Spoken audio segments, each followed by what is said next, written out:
The Zoom TV 24. Abenshi ntabwo twavukiye mu bukene ariko twakuriye mu bukene. Hagati yanjye nawe niho dutandukanye.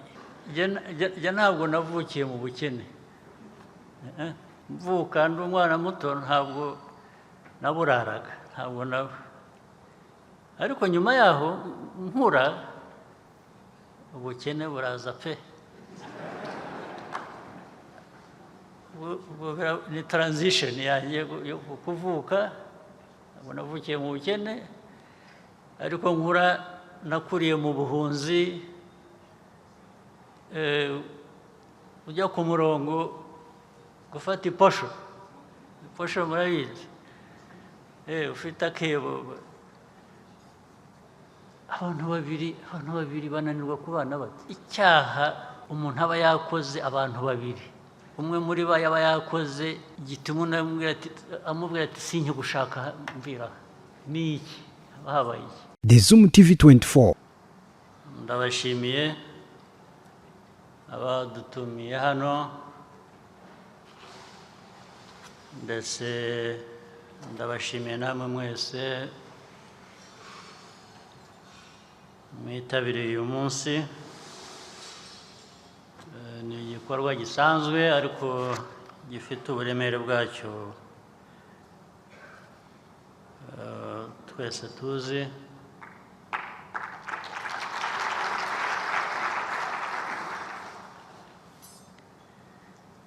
Ndabanza gushimira n'abashyitsi baturutse mu mahanga hirya no hino, ari abaturanyi, ari n'ahandi kure.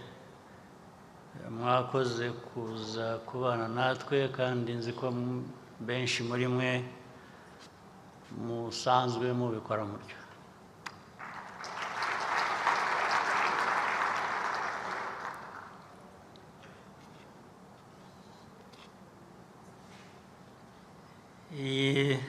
Rwanda Leaders Fellowship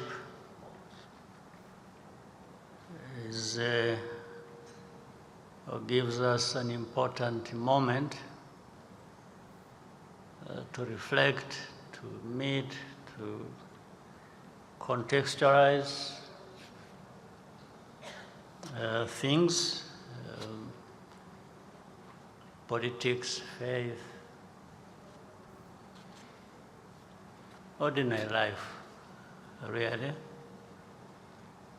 So it's an important moment.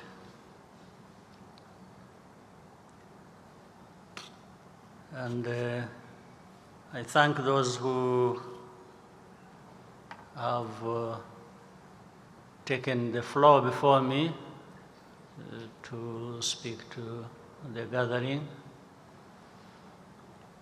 There are important lessons to draw from what they told us.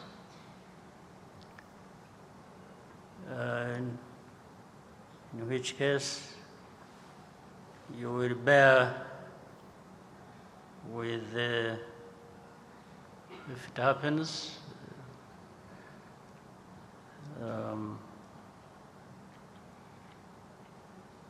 the disappointment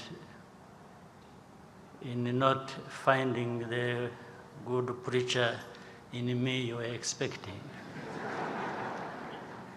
But I will try.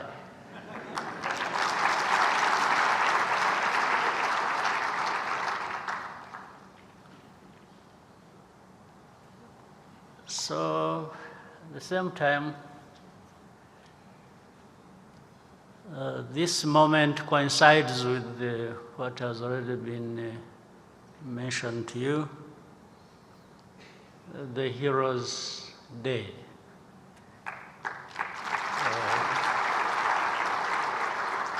In fact, before I came here, I had to, that's why I didn't join you earlier. I had to go and lay the wreath to give respect to why the Heroes' Day was put there in the first place. So it's a good coincidence as well.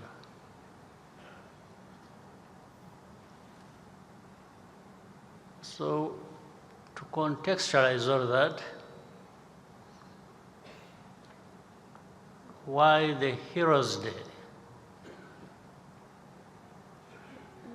The Heroes' Day because every nation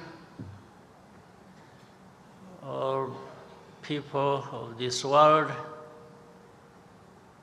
find themselves in one situation or another, or circumstances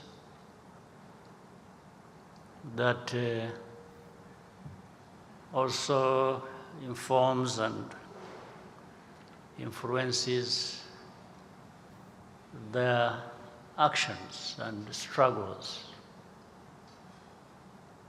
So this was a moment and to remind us of our own struggle as a nation, and what we have gone through, what we are going through, and what is expected of us in the end to triumph. Ibyo byose rero ni ibitwibutsa ko aho tugomba no guhera.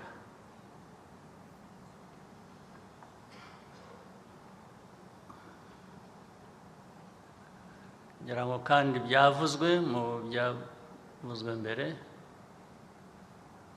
hari umuntu ku giti cye, ya nawe, hari family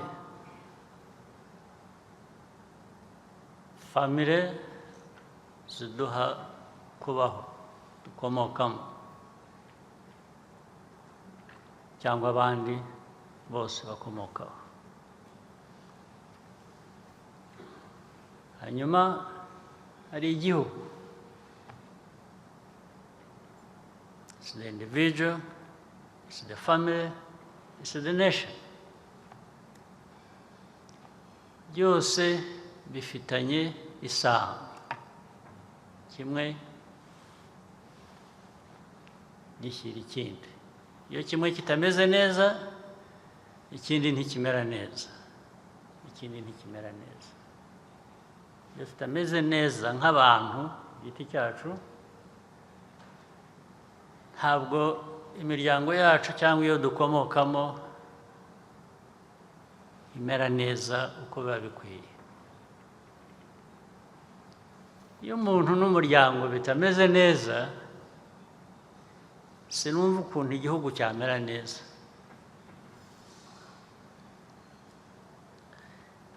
Ibiri hagati aho byose rero ni ibi twahuriye aha, twigishijwe, ibyo twumvise byose biri hagati aho y'umuntu n'umuryango n'igihugu. Kwemera, kwizera, gushobora kumenya ikibi n'icyiza bishingiye aho, biri hagati aho ngaho, kugira ngo umuntu, umuryango cyangwa se igihugu bimere neza. Wabinyura iruhande, wabyirengagiza, wakora ibyo ushaka ibyo ari byo byose, ariko ingaruka zabyo nazo zirahari, ziraboneka buri gihe. Niyo mpamvu rero umwanya nk'uyu tuwukoresheje gutekereza, gusubiza amaso inyuma, kwisuzuma,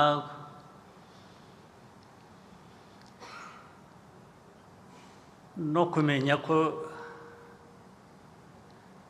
turi ibiremwa muntu. Ubwabyo bifite icyo bivuze, niho bigarura ya mitekerereze yo kuvuga ngo ariko kiremwa muntu uvuga ngo wararemwe. Ubwo rero hari ahandi ugomba kureba uko kuremwa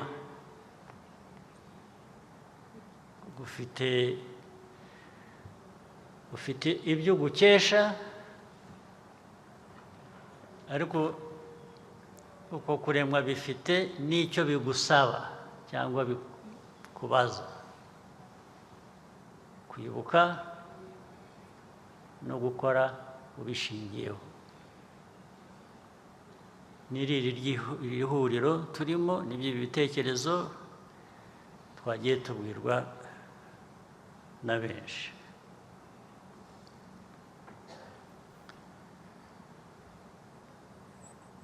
Ibyo rero ndashaka kwihuta nkabigarura ku buzima bwa buri munsi. Hari wa muntu, hari wa muryango, hari na cya gihugu. Bifite imiterere yabyo, bifite uko bibayeho, gushobora kuba kwiza cyangwa bikaba nabi. Dushaka ko byaba byiza rero.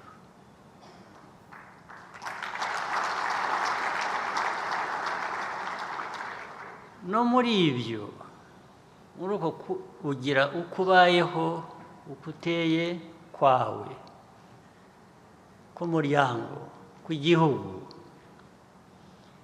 ibyo ni byo ugenda ushakisha uko byarushaho kumera neza. Ariko ntuzakore ikosa ngo wisangemo ko ukwiriye kuba undi utari wa wundi uri.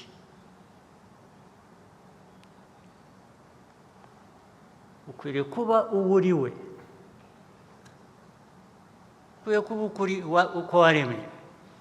Uko waremwe iyo twavugaga ni ukwawe.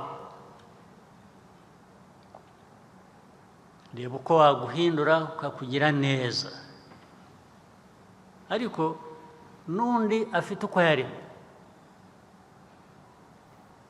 Wishaka kuba nka wa wundi. Hari ibyo wamwigiraho, hari ibyiza abantu bakora, ukabona utari ko ukagishima ukabutibiha ikintu, ariko ntushobora gutekereza kuba nka wa wundi wakoze ibyo ushima, ahubwo umwigiraho ukarushaho kuba mwiza, muzima, uko umeze wowe ubwawe.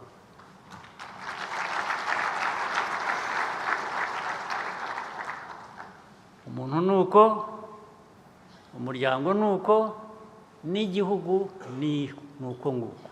Iki gihugu cy'u Rwanda ntabwo wagihindura kuba ikindi gihugu icyo ari cyo cyose. Ntuzanabitekereze kuko si bizima ubwabyo. Ni nayo mpamvu ngo nashyizeho indi ngofero.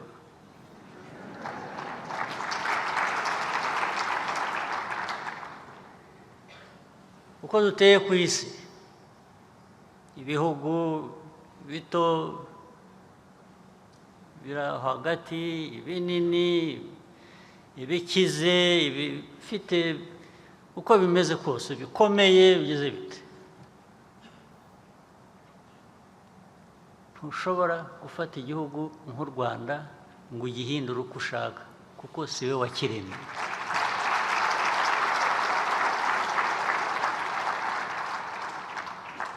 Ntushobora kumfata ngo ungire uko ushaka, kuko ntabwo ari we wandemye.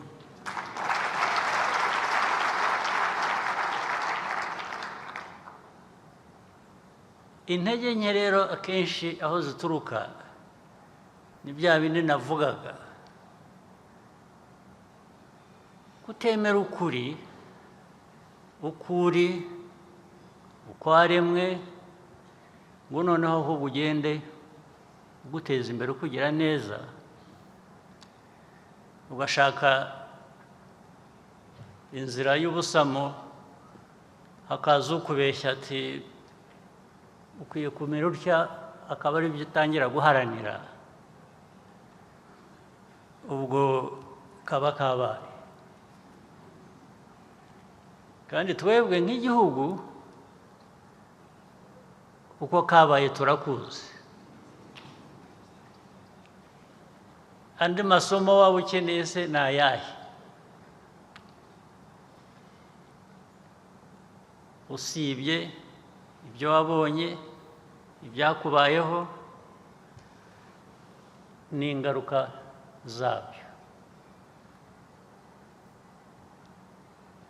Ntuzagire na rimwe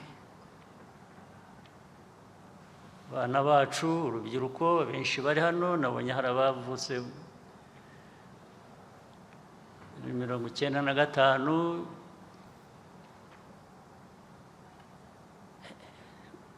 ndabasabye n'abavutse mbere yanyu, aho mugenda hose ku isi hose, ibyo mubona, ibyo mushima, ntuzagire ubwo utekereza gushaka gusimbuka ukava ku cyo uri cyo ukaba ikindi wabonye ahandi.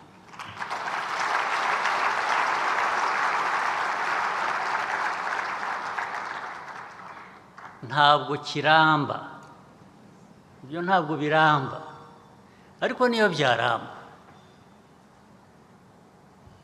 ni nko kubaho utariho.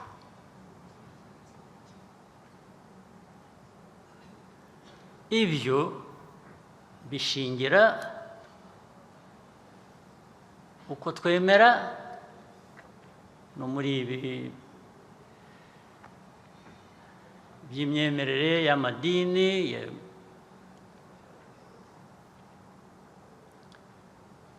ariko binashingira no ku muco. Umuco iyo wemera utemera bizima, iyo ufite umuco ugerageza guhindura uko wabonye ahandi,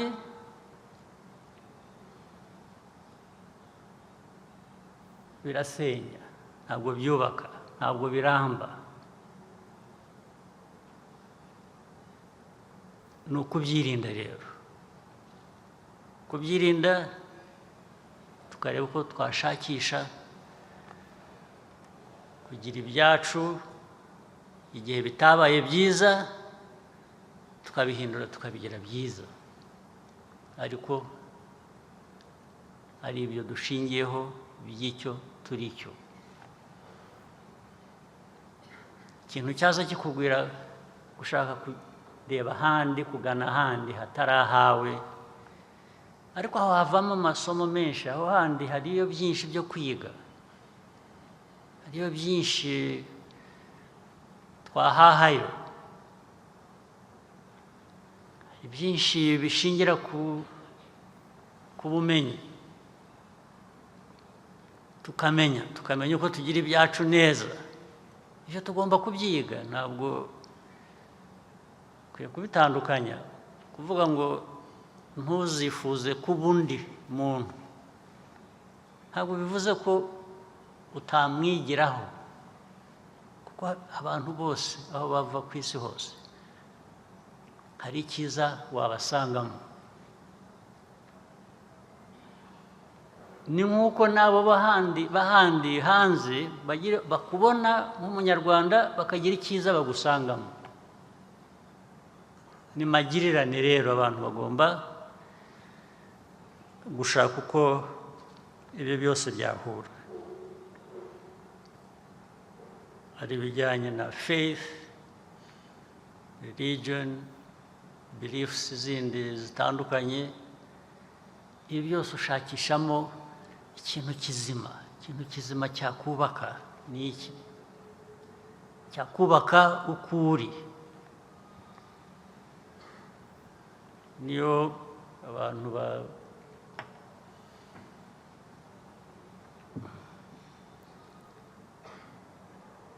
Julia yatubwiye ko ni Julia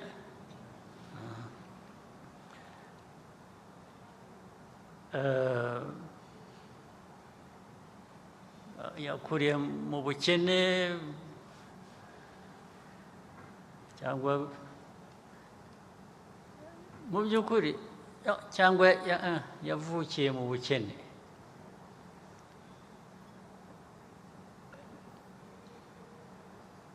Abenshi ntabwo twavukiye mu bukene ariko twakuriye mu bukene. Hagati yanjye nawe niho dutandukaniye. Jye ntabwo navukiye mu bukene, mvuka ndi umwana muto ntabwo naburaraga, ntabwo ariko nyuma yaho nkura ubukene buraza pe. Ni transition yanjye yo kuvuka, ntabwo navukiye mu bukene ariko nkura nakuriye mu buhunzi. Ujya ku murongo gufata iposho murabizi, ufite akebo mu ntoki bakagushyiriramo. Ibyo byose ni struggles z'abantu banyuramo hirya no hino. Ariko ikindi kintu dukwiriye kugira muri twe, kandi dushingiye kuri ibi byose twiga byo kwemera, ibyo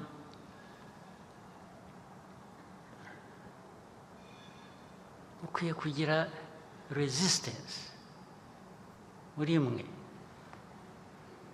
ukanga gushyirwa hasi.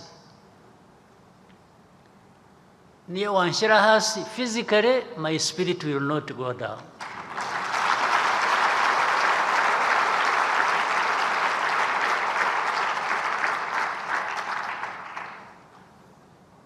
Ibyo nibyo byubaka abantu, nibyo byubaka imiryango, nibyo byubaka igihugu, nibyo byubaka ibihugu. Kwanga uranshubye ute, wanyica, wandusha imbaraga, wanshyira hasi, ariko ntushobora kurusha imbaraga umutima wanjye.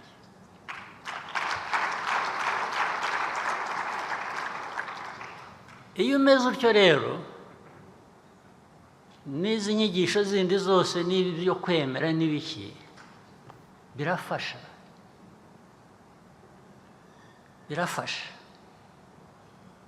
bituma wa mutima ukomera kurusha, ndetse n'umubiri ugakomera, kubera ko icyangombwa kibitwara mu mutima. Ni ukuhora iteka rero abantu bashaka uko babihuza. Kwemera busanzwe, ubuzima busanzwe bw'izi struggles navugaga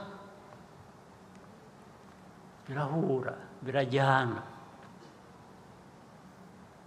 Ukamenya ko Imana yakuremye uko umeze, ndetse ukamenya ko yanaguhaye byinshi, igisigaye ari wowe kubireba, ukabibona, ukabimenya, ukabikoresha. Ntabwo Imana yajya ihora iza kukwibutsa, ntabwo Imana yajya ihora ikwibutsa, mbese wibutse wagiye ku kazi, wageze wakoze ibiki, ibyo ubwo ni ibyawe. Wenda ukagira noneho munsi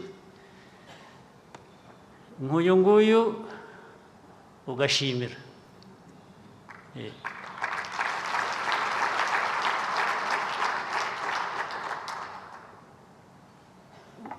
gushimira ni ibikwiriye kuba biguha imbaraga zo kongera kumara ikindi gihe ukora utagombye guhora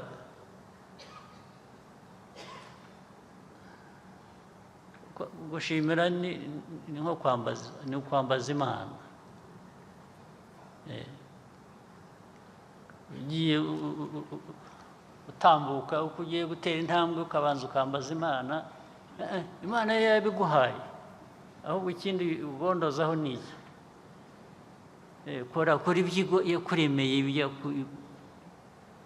yagushyizemo ugomba kuzuza, hanyuma usubiza amaso inyuma uvuga uti Mana warakoze ko wampaye kumera gutya.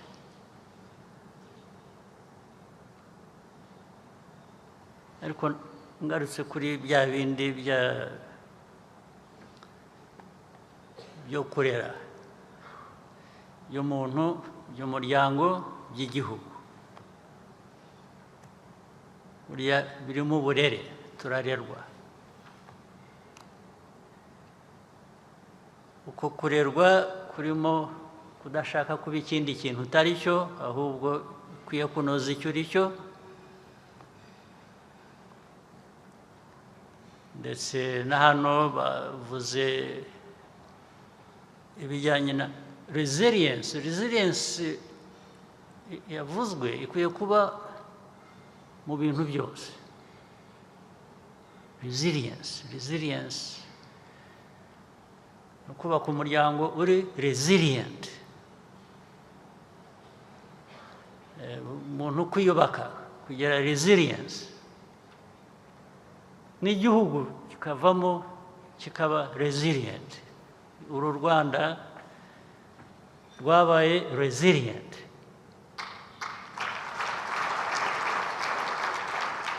Iyo rutaba resilient ntabwo muba mwicaye hano, twese ntituba turi aha.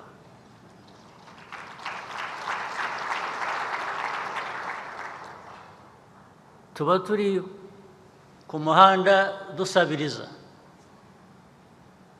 cyangwa tutanariho. Abacu bapfuye,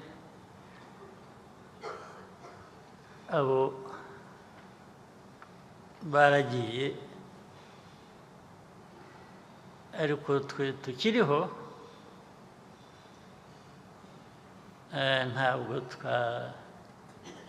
ntabwo baba barapfiriye ubusa.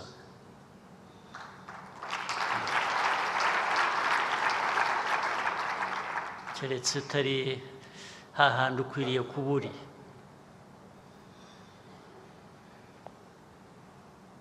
Individuals rero navuze, akagera ku muryango mufashe aba bana bacu mureba turera, ababyeyi bari hano, abantu bakuru, mushake umwanya, mufate umwanya murera abana banyu. Kandi abana ndavuga n'abafite imyaka 20 n'abafite mubafashe. Hari ibishuko byinshi, hari ibibazo byinshi, hari uko gushaka kuba ikindi kintu utari cyo, birahari.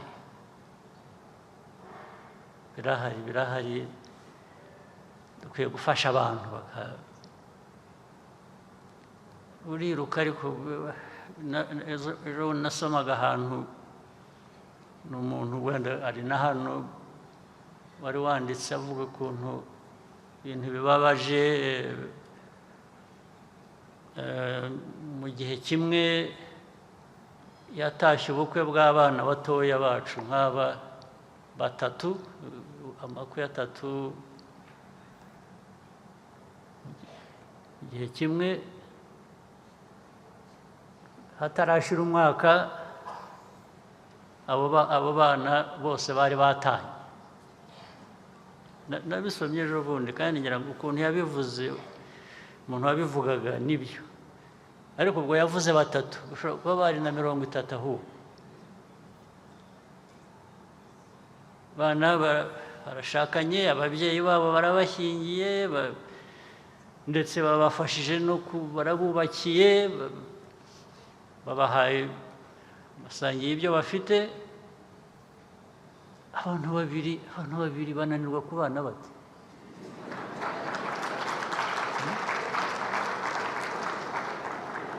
ari abantu benshi bashyize hamwe ukaba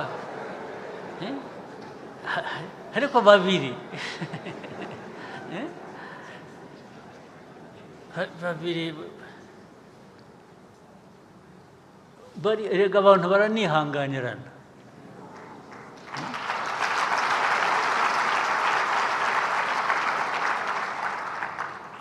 Icyaha umuntu aba yakoze abantu babiri, umwe muri bo yaba yakoze gituma amubwira ati sinjye gushaka mvira ni iki, haba habaye iki?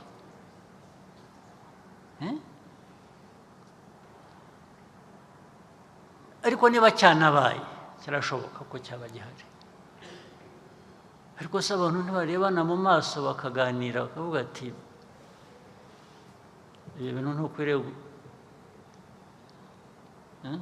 ntuzasubire, ndetse n'ejo yasubira bakafata ariko ubushize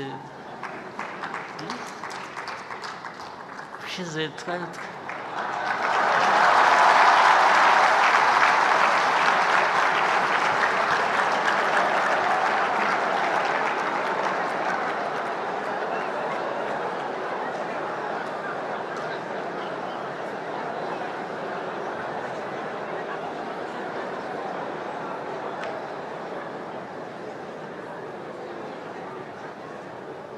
kambwira ati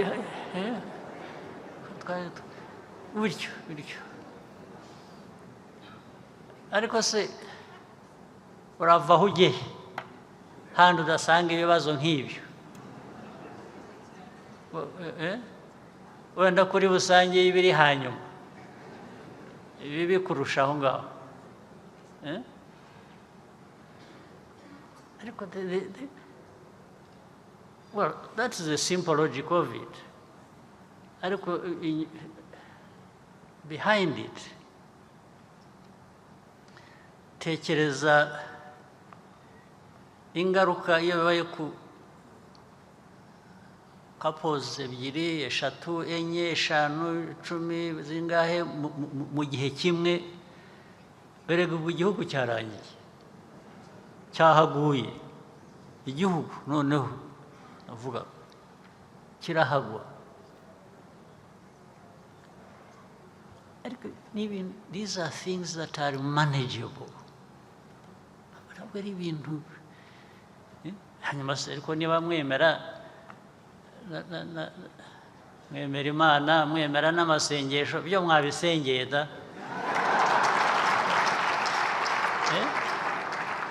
mwakwicaye mukabisengera mukabishakamo igisubizo mukakibona, niba mutabeshya koko.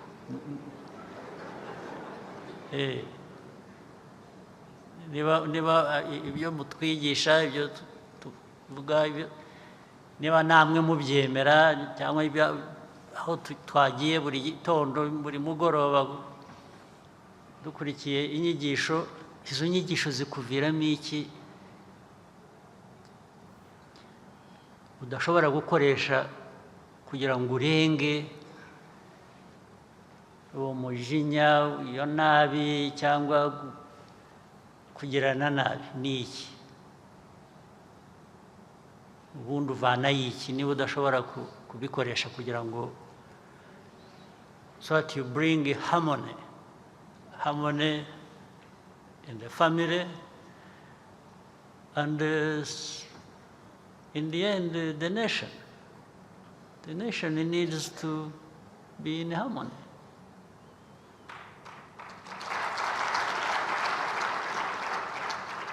Ibyo rero bijyanye n'uburemere twikorera buri muntu wese, every individual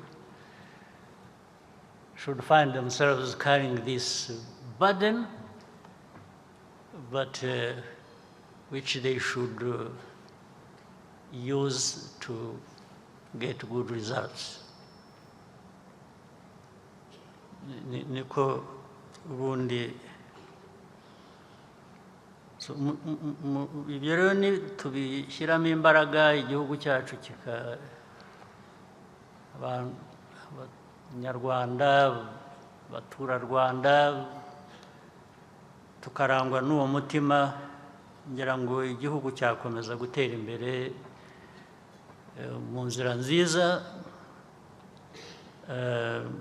ndetse isomo twavanye mu mateka mabi ntituripfushe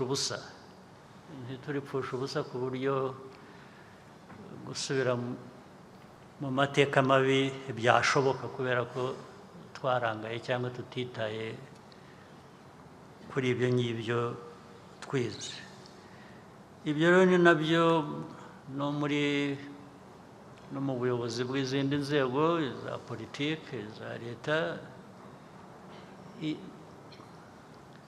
uwo muco nawo niwo abantu bagerageza kugira ngo dushyire imbere politiki gusa yitwa politiki iraho idafite kompasi iyiyobora idafite ibingibi ishingiraho values fellowship ntabwo twatera imbere neza uko bikwiye. Nagira ngo rero nanone mbashimire cyane kandi mbizeze ko